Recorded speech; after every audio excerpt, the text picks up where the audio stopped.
law of independent assortment is a dihybrid cross. अब एक बार 3 को देखो कॉल कर दो बेटा, मेरे से तो क्लास लगे, कर दो तुम लोग में से कोई भी कर दो। नंबर बताओ क्यों करना है कॉल? आया नहीं। चलो, it is a dihybrid cross. फिर आगे लिखेंगे when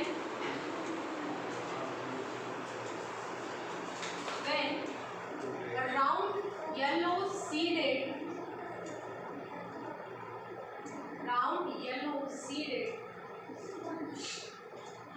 plant is crossed with wrinkled green seeded plant. Wrinkled green क्या हो गया था? Small r, small y, small y. You can write in the bracket, है ना? Seeded plant. Then in F2 generation,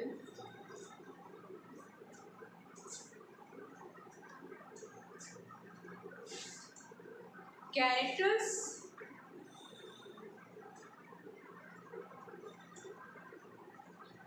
are independently assorted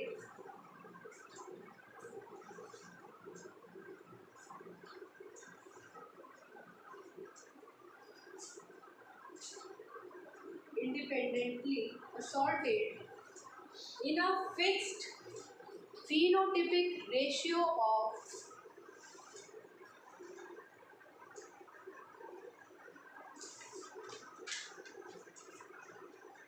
9:3:1. 9:3:1. Last में आप लिख लेंगे फिनोटाइप क्या आया आपका 9:3:1. ठीक है, जीनोटाइप की जरूरत नहीं आएगी आपको। अगर आपको चाहिए तो मैं आपको बता देती हूँ कैसे आता है इसका जीनोटाइप।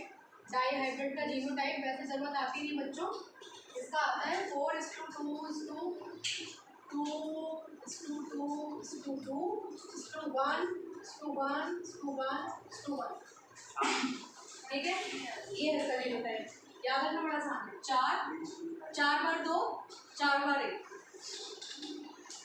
ठीक है, 4 टाइम्स 2, 4 टाइम्स हो गया। कुछ ऐसा होगी बट अभी जरूरत नहीं आती, नीट वीट में है, 12th में भी जरूरत नहीं आती। ठीक है, चाहिए तो लिखो।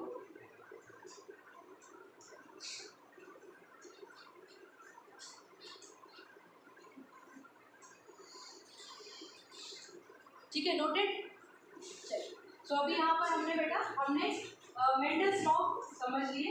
अब हम देखते हैं इसका प्रैक्टिकल एग्जाम्पल मेंडल्स लॉ, है ना, कि कहाँ वैलिड है, कहाँ वैलिड नहीं है। मैंने जब ये चैप्टर स्टार्ट ही किया था तभी मैंने आपको बोला था कि यूनिवर्सल नहीं है। यूनिवर्सल मीन्स ऐसा नहीं है कि हर टाइम ही ये वैलिड होंगे। तो बहुत सारे तुमको, क्योंकि मेंडल ने आपको 2-3 चीज़ें समझा दी हैं। मेंडल ने आपसे एक तो ये कहा कि किसी एक ट्रेट के लिए जीन जो है वो 2 फॉर्म्स में होती है, जिनको हम क्या बोलते हैं, एलील्स बोलते हैं। तो एक तो मेंडल ने एक बात ये बोली थी कि जीन के 2 फॉर्म होते हैं, जबकि ऐसे और एग्जाम्पल आपको मिलेंगे जिसमें जीन के 2 फॉर्म नहीं होंगे, जिनके 2 से वेरिएबल फॉर्म्स हो सकते हैं, ज़्यादा हो सकते हैं, जैसे कि आपका ब्लड ग्रुप। अभी मैं आपको समझाने वाली हूँ। ठीक है, दूसरी बात मेंडल ने क्या बोली थी कि कोई एक ही ट्रेट होगा जो कि एक्सप्रेस होगा, और जो एक्सप्रेस हो रहा है वो डोमिनेटिंग है, और रेसेसिव तभी आएगा जब डोमिनेटिंग होगा नहीं। मतलब मेंडल आपको ये समझा रहे थे कि इंटरमीडिएट बिहेवियर नहीं होता है ना। उन्होंने बोला अगर रेड कलर का फ्लावर है और वाइट कलर का फ्लावर है तो हमेशा जो हमारा पी प्लांट था बेटा, इसमें 2 कलर और फ्लावर होते हैं।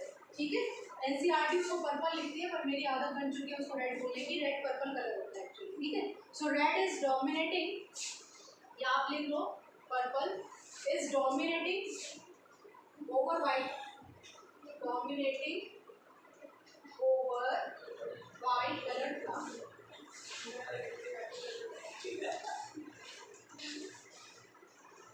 इन पी, ये आप एक्स्ट्रा चीज़ें कुछ नोट कर लीजिए, क्योंकि जब आपके क्वेश्चन आएंगे ना तो तो मैंने आपको बोला था डायरेक्ट क्वेश्चन नहीं आते, अभी मैं एक दो कुछ एग्जाम्पल आपको कराती हूँ। तो पी प्लांट में हमने एग्जाम्पल किस किस के लिए लिए, हमने अभी पता है कि टॉलनेस है वो डोमिनेटिंग है, हमें पता है जो राउंड शेप है वो डोमिनेटिंग है, हमें पता है जो येलो कलर है सीड का वो डोमिनेटिंग है। आप ये भी याद रख लो कि जो पर्पल कलर या रेड कलर ऑफ फ्लावर है वो डोमिनेटिंग है over white colour of flower. ठीक है, अपनी श्रुति कहाँ है आज? उसकी तबीयत ठीक थी। ठीक है बच्चे, बात समझ आई? तो अगर मैं तुमसे कहती हूँ कि मेंडल जो है पी प्लांट में रेड कलर और वाइट कलर के बीच फ्लावर वाले प्लांट के बीच में क्रॉस करा रहे हैं, तो आपको F2 जनरेशन में कैसे रिजल्ट मिलेंगे? क्या कहा मैंने? मेंडल पी प्लांट में क्रॉस करा रहे हैं। कौन सा पी प्लांट लिया है? One plant he has taken the red colour flower one, और दूसरा कौन सा लिया है? White colour flower. ठीक है, तो आपको F2 जनरेशन में कैसे प्लांट्स मिलेंगे? रेड मिलेंगे। F2 में कितने रेड कितने वाइट? 3:1, 3 रेड और 1 वाइट, क्योंकि डोमिनेटिंग हमें 3 मिल रहे थे और रेसेसिव कितने मिल रहे थे? 1 मिल रहे थे। क्वेश्चन मेरा समझ आ गया? ये किस में आ रहा है? ये आ रहा है पी प्लांट। किसमें आ रहा है? पी। पर मैं तुमको ये बताना चाह रही हूँ कि it is not always true. ठीक है, मेंडेलियन इनहेरिटेंस के अगेंस्ट एक दो एग्जाम्पल मैं तुमको समझा रही हूँ। जो एग्जाम्पल मैं अब बताने वाली हूँ वो एनसीईआरटी में नहीं है, आपके सिलेबस में नहीं आएगा, बस तुम्हारे अंडरस्टैंडिंग के लिए बता रही हूँ। ठीक है, जैसे कि एक प्लांट है मिराबिलस जिराफा। ठीक है, तो आप नोट डाल के एक्स्ट्रा में लिखेंगे, जिससे आपको बात समझ आ जाएगी। लिखेंगे नॉट कवर्ड इन एनसीईआरटी। एक प्लांट है बेटा, उसको उसका नॉर्मल नेम इज फोरोक्रॉप। प्लांट का नाम क्या है? फोरोक्रॉप। ठीक है, इसमें भी रेड और वाइट कलर के प्लांट्स होते हैं। ठीक है, तो चलो अभी देखते हैं, अगर रेड डोमिनेटिंग था तो हमने ये रेड कलर वाला फ्लावर है और इसको क्रॉस कराया हमने वाइट कलर वाले से। तो बेटा एक साइंटिस्ट थे कार्ल लॉरेंस। ऐसा होता है कि अगर सपोज करो मैंने कोई रिसर्च की ना, तो अगले वाले को जरूर उसमें उंगली करनी होती है ना। वो उस रिसर्च पे काउंटर रिसर्च जरूर करता है, और which is very very necessary, क्योंकि मेरी रिसर्च सही है या नहीं है मैं तो कहूँगी ना मेरी रिसर्च सही है। ठीक है, तो वो आगे, तो ये साइंटिस्ट थे बेटा कार्ल लॉरेंस नाम का, उनका वर्क है ये। तो उन्होंने क्या किया है, फोरोक्रॉप प्लांट लिए हैं, एक रेड कलर वाला फ्लावर लिया है और एक वाइट कलर का प्लांट। ये कैसी जनरेशन होगी? पेरेंट। क्या होना चाहिए था? गैमेट्स बनने चाहिए थे, ये वाले भी बनने चाहिए थे। फिर क्या होना था? क्रॉस होना था। सारे ऑफस्प्रिंग्स आपको कैसे मिलने थे? बार वाले। ठीक, अब बताओ मेरे को, अपनी मेंडल के अकॉर्डिंग इन प्लांट्स में जो फ्लावर्स आए हैं इनका कलर कैसे होना चाहिए था?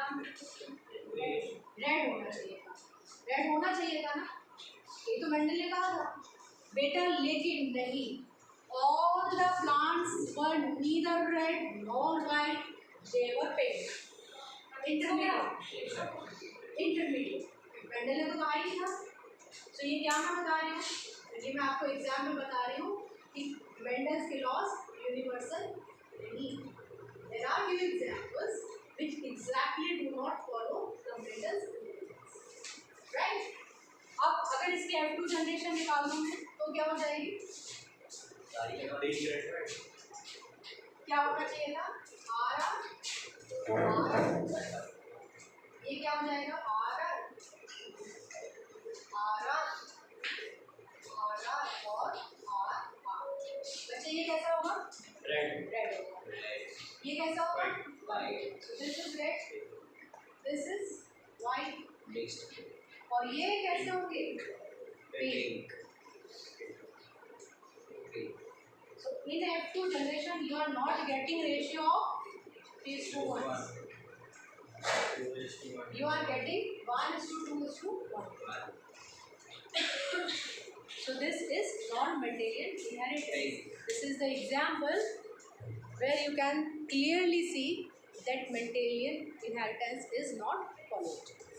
Right? चलो, अब ये तो हमारे कोर्स में नहीं है, आप अपने अंडरस्टैंडिंग के लिए फटाफट से बना लो एग्जाम्पल लेके, उसके बाद हम अपने कोर्स पे ही आएंगे सीधे।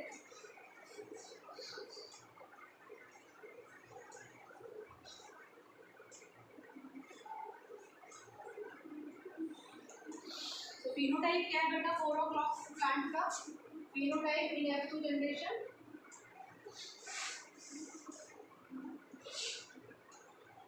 श्रुति क्या है?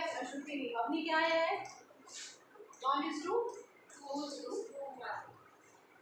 इसका सेम जीनोटाइप है, सेम फेनोटाइप है, यही जीनोटाइप है, यही फेनोटाइप है।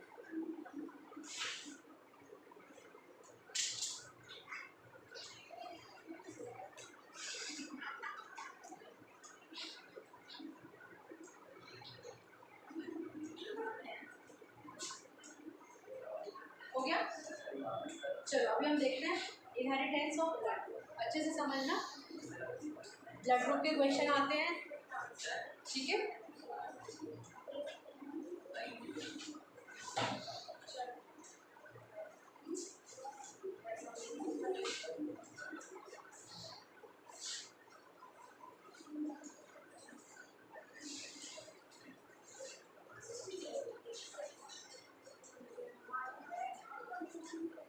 Inheritance of blood.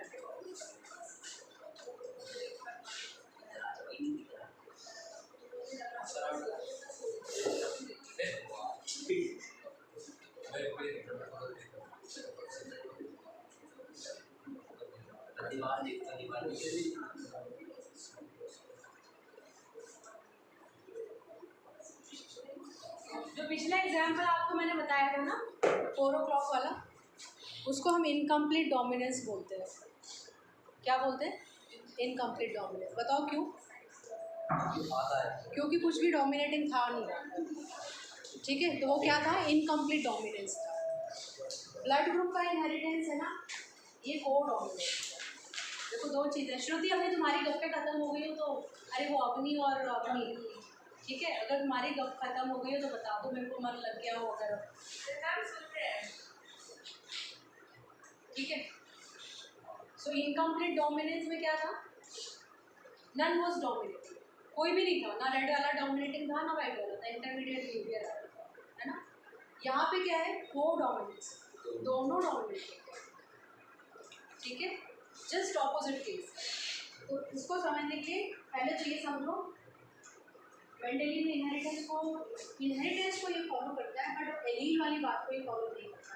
मेंडल ने कहा था एक ट्रेट के लिए 2 जीन फॉर्म होते हैं, यहाँ आप देखोगे एक ट्रेट के लिए 3 जीन फॉर्म्स, ठीक है? So there are 3 alleles in case of blood group, ठीक? तो ट्रेट क्या है? ब्लड ग्रुप, जो हमारा डिसाइड कर रहा है, बहुत सारी चीज़ें हैं, और वो ब्लड ग्रुप के लिए 2 नहीं है बल्कि 3 है।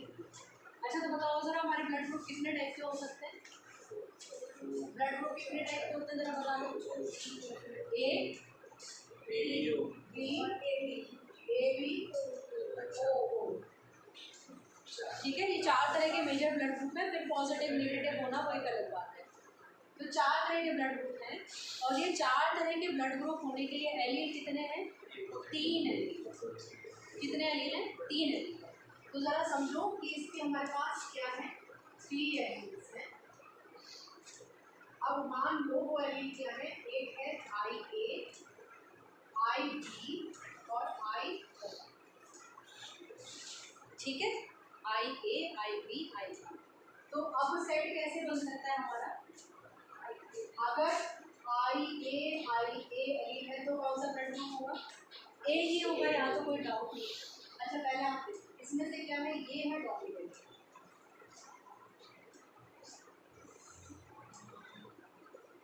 और ये है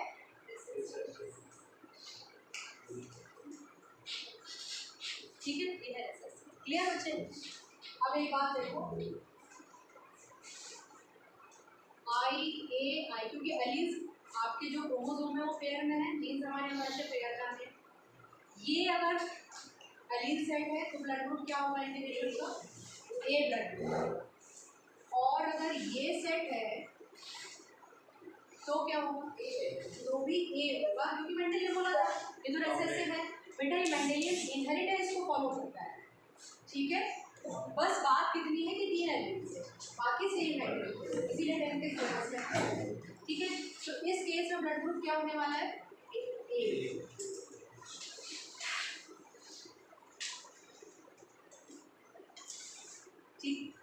सिमिलरली बी ब्लड ग्रुप क्या बनेगा, IB, और IB वाला भी बी होगा, IB और IO वाला भी क्या होगा, बी होगा। ठीक है। कुणाल O ब्लड ग्रुप कब होगा, O ब्लड ग्रुप कब होगा, O ब्लड ग्रुप होता नहीं क्या, कब होगा बताओ, IO क्यों, क्योंकि फिर रेसेसिव है, मेंडल ने कहा रेसेसिव तो तभी होगा जब दोनों जीन कैसे हो, रेसेसिव। तो O ब्लड ग्रुप के लिए दो चांस नहीं है, O ब्लड ग्रुप सिर्फ तभी हो सकता है जब दोनों ही एलील कैसे हो, रेसेसिव। तो O ब्लड ग्रुप कब बन सकता है, जब दोनों जीन्स रेसेसिव हो। ठीक है, IO। नाला भी मेरी बात समझ आ गई ना, ठीक है। अब दीपांशु, AB ब्लड ग्रुप कब हो सकता है,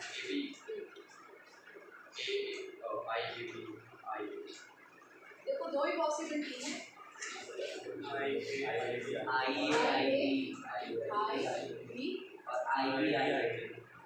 एक ही बात है। ठीक है, ठीक है। इस केस में क्या हो रहा है, क्योंकि बेटा हमने बोला था AB डोमिनेटिंग है, PB डोमिनेटिंग है, तो ये क्या हो गया, ये दोनों ही अपने ट्रेड को शो करेंगे और ब्लड ग्रुप क्या हो जाएगा, AB। That is why this example is considered under codominance. Codominance, there are two dominant और वो दोनों ही अपना बिहेवियर शो कर रहे हैं। ठीक है, तो क्या हुआ, ये कोडोमिनेंस हुआ। क्लियर हुई मेरी बात जो मैं समझाना चाह रही थी, ये सारी बेसिक चीज़ें आप नोट करेंगे, फिर मैं आपको एग्जाम्पल देके समझाती हूँ तो मेरी बात क्लियर होगी।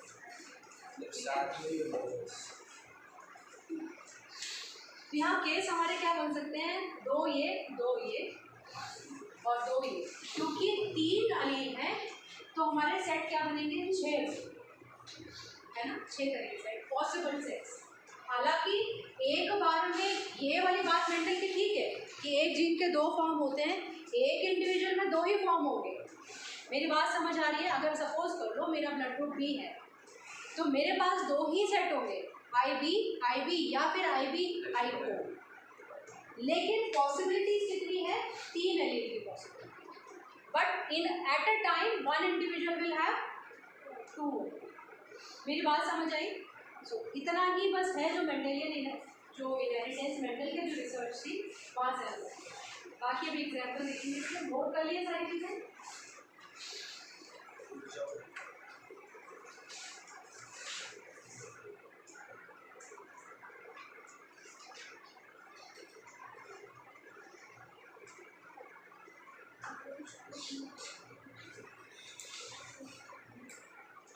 हो गया, चलो अभी एक एग्जाम्पल लेते हैं।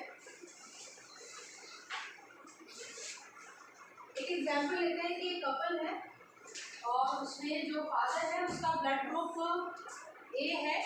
एक एग्जाम्पल मैं दे रही हूँ आपको, एक कपल है और उसमें जो फादर है उसका ब्लड ग्रुप A है और जो मदर है उसका ब्लड ग्रुप, बताओ क्या लेना है, O ले लें, B ले लें, O ले लें, उसका ब्लड ग्रुप O है। ठीक है, तो बताइए कि ऑफस्प्रिंग्स में पॉसिबिलिटी क्या है ब्लड ग्रुप होने,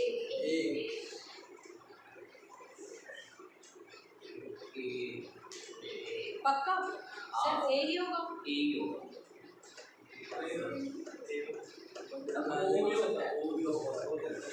वो नहीं हो सकता, वो हो सकता है, चलो बनाओ दोनों पॉसिबिलिटी करते हैं, बनाओ जरा। चलिए बेटा आ जाइए इधर आके।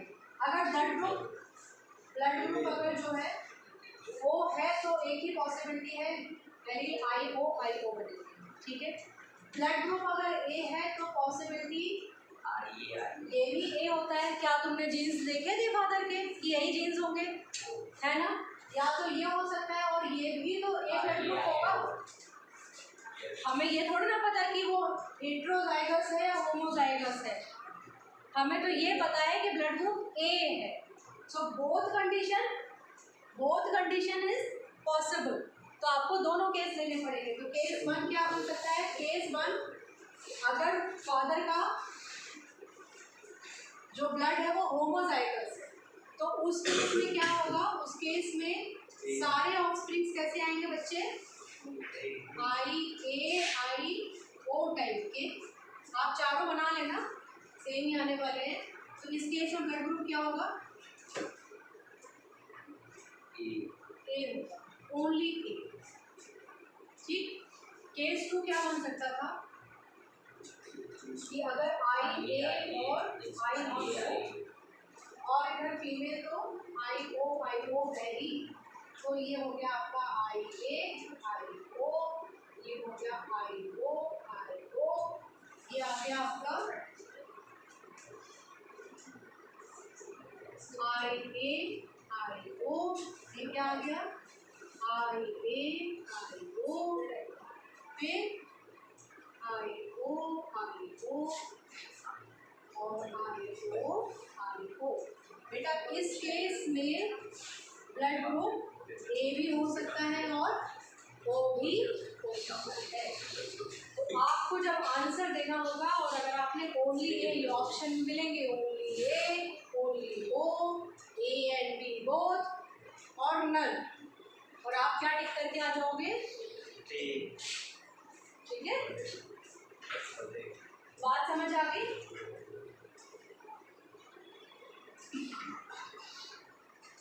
क्वेश्चंस मैं करवाऊंगी सारे। सेक्स डिटर्मिनेशन का एक टॉपिक और रहता है, वो और करा देती हूँ, उसके बाद फिर सीधे क्वेश्चंस पे आएंगे। नोट कर लो how to attempt these kind of questions. अगर सब्जेक्टिव में आ जाता है तो, ऑब्जेक्टिव में आता है तो आप ओरली करके भी कर सकते हैं। सब्जेक्टिव में आता है तो कैसे आपको शो करेगा उसको। प्रेजेंटेशन ठीक कर लेते हैं।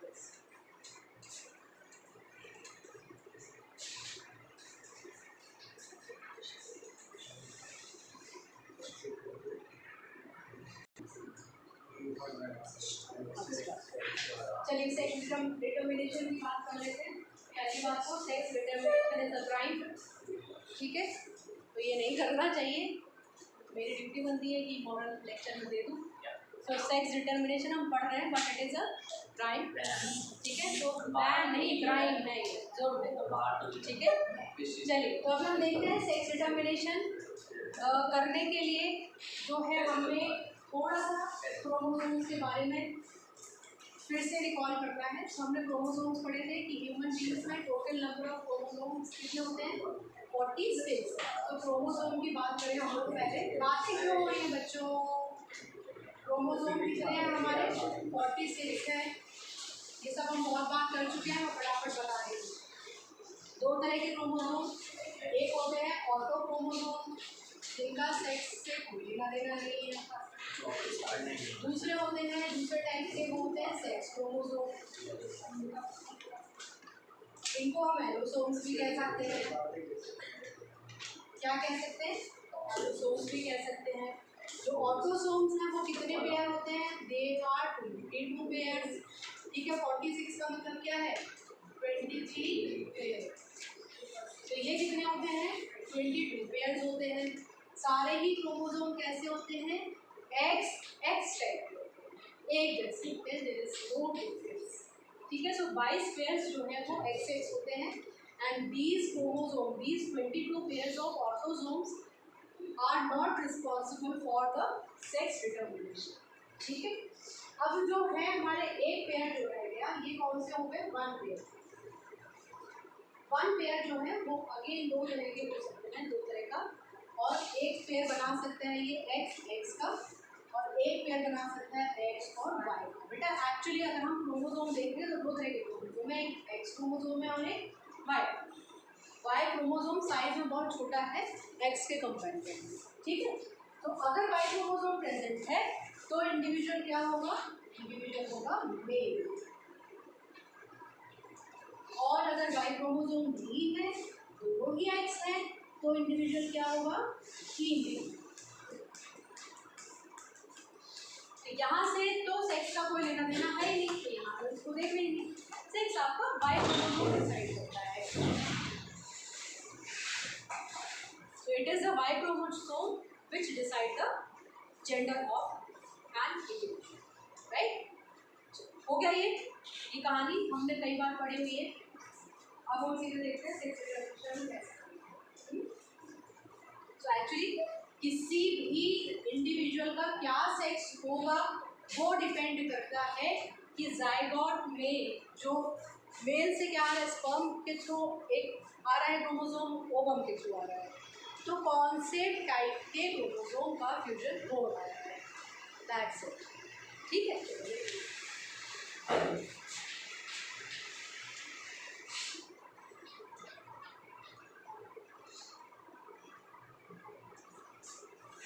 देखो क्या पॉसिबिलिटी होती है. अब एक कपल है और फीमेल है, तो फीमेल तो हमेशा क्या होगी, एक्स एक्स ही होगी.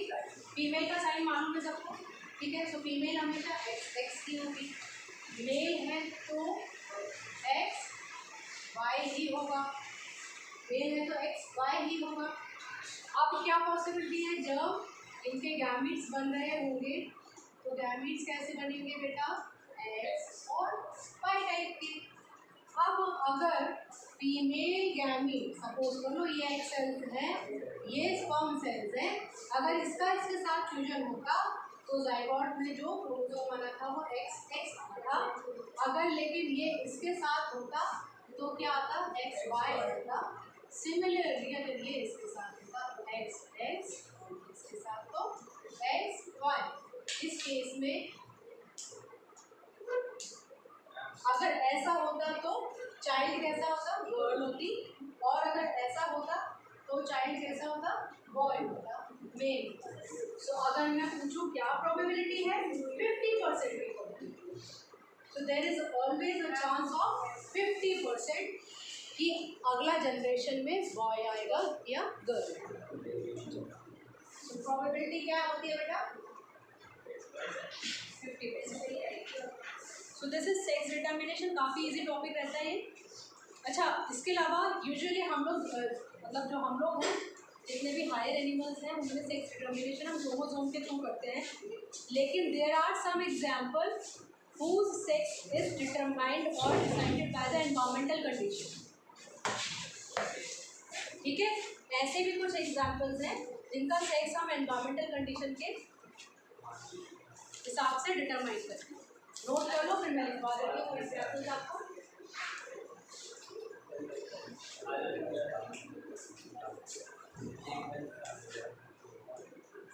रिकॉर्ड कर दिए. In some animals sex determination is controlled by environmental conditions. For example,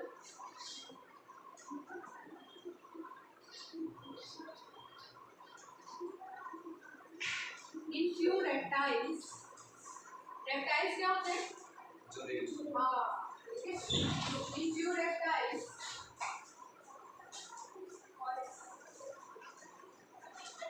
the temperature at which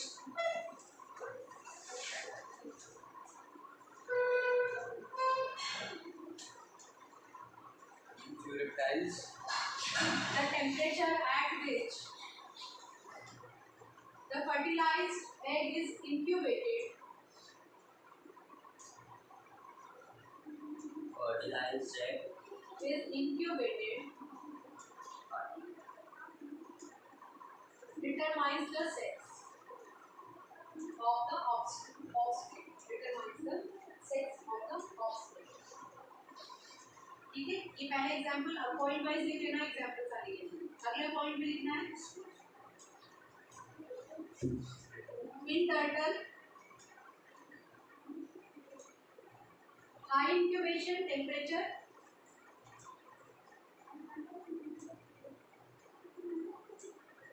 in turtle high incubation temperature. अगर इंक्यूबेशन टेम्परेचर ज़्यादा होता है तो जो चाइल्ड के मतलब जो ऑफस्प्रिंग है वो कैसा होता है, फीमेल होता है. तो in turtle high incubation temperature leads to the female offspring.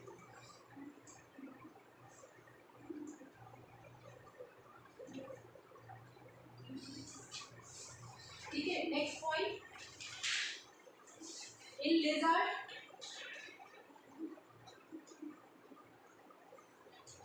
High incubation temperature leads to male loss. उल्टा है बेटा,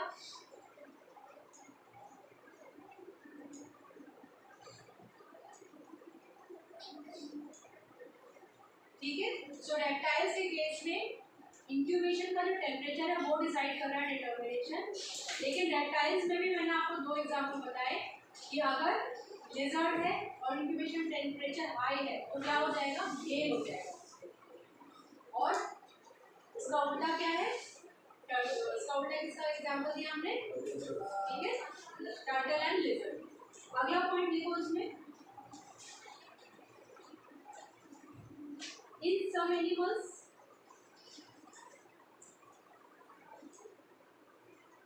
like snails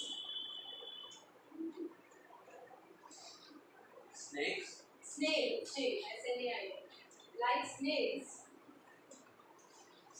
individual can change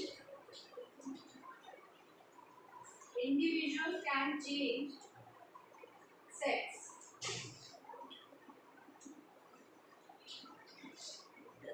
Individual can change sex। नहीं, उसमें तो इंक्यूबेशन अगर हाई हो गया तो कर दिया तो चेंज नहीं कर सकता, ठीक है। स्नेक क्या कर सकता है, स्नेक, ठीक है। देखो डिफरेंस समझो, वहाँ पर टेम्परेचर डिसाइड करता है इंक्यूबेशन टेम्परेचर, लेकिन एक बार जो बन गया वो बन गया, चेंज नहीं कर सकता। स्नेक क्या कर सकता है, सेक्स को चेंज कर सकता है एंड चेंज नहीं कंडीशन, ठीक है। So chapter is completed, we will do some questions. Who said class is open, thank you bye. हाँ बस ऐसे थैंक यू बोलते रहते हैं।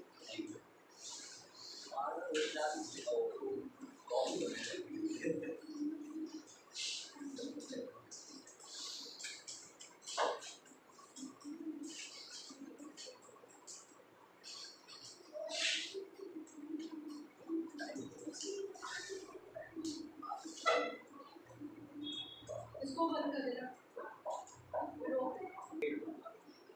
चलो देखो क्वेश्चन क्या कह रहा है, एक साइंटिस्ट है जो क्रॉस कराने को अगर प्लांट नहीं दिया है उसने कि पी प्लांट है, तो आप कंसिडर कर लेंगे कि पी प्लांट है। क्यों, क्योंकि हम लोग मेंडेलियन इनहेरिटेंस की पढ़ते हैं। तो उसने बोला है कि उसने एक लिया है प्लांट, और सुन लो, F1 scientist who crossed the F1 generation of pure breeding parents। Pure breeding parents का मतलब पेरेंट्स कैसे हैं, होमोजाइगस है। प्योर वर्ड का मतलब क्या हो गया, होमोजाइगस। तो जो पेरेंट्स हैं वो होमोजाइगस है।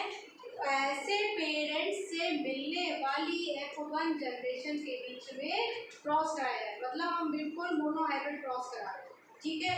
तो अब जब आप F1 जनरेशन से क्रॉस कराते हो तो कह रहा है F2 जनरेशन में आपको टोटल कितने प्लांट्स मिलते हैं, 7524 टोटल प्लांट्स मिलते हैं। तो आप ये बताइए कि डाउन सीड वाले प्लांट कितने, डाउन सीड कैसा ट्रेट है, डोमिनेटिंग ट्रेट का फिनोटाइपिक रेशियो F2 जनरेशन में क्या था, 3, ठीक है। तो according to the Mendel's law, according to the Mendel's law 3x plus x equal to क्या है 7/5। किसको इतनी सी बात समझ में नहीं आई, किसको इतनी बात समझ में नहीं आई, जो भी नंबर है उसका 3 पार्ट डोमिनेटिंग होता है और 1 पार्ट कितना होता है, रेसेसिव होता है, ठीक है। अब रेशियो है तो एग्जैक्ट का मालूम नहीं, हाँ लेकिन ठीक है। तो 3x plus x is equal to 7/5। यहाँ से x की वैल्यू निकालो, कितनी आ गई, हाँ कितना आया था, x आ गया 1 8 8 1 ये x आ गया। अब डाउन सीड कितने होंगे, 3 पार्ट होंगे, 3 पार्ट होंगे ना, तो क्या करना है, इंटू 3 करना है, करो क्या आ गया 5 6 4 2. So option number D is correct answer. आए समझ में? तो क्वेश्चन इस तरह के आएंगे. और करा दो ये कार्य. Thank you ma'am. Next class में ड्रॉ कर.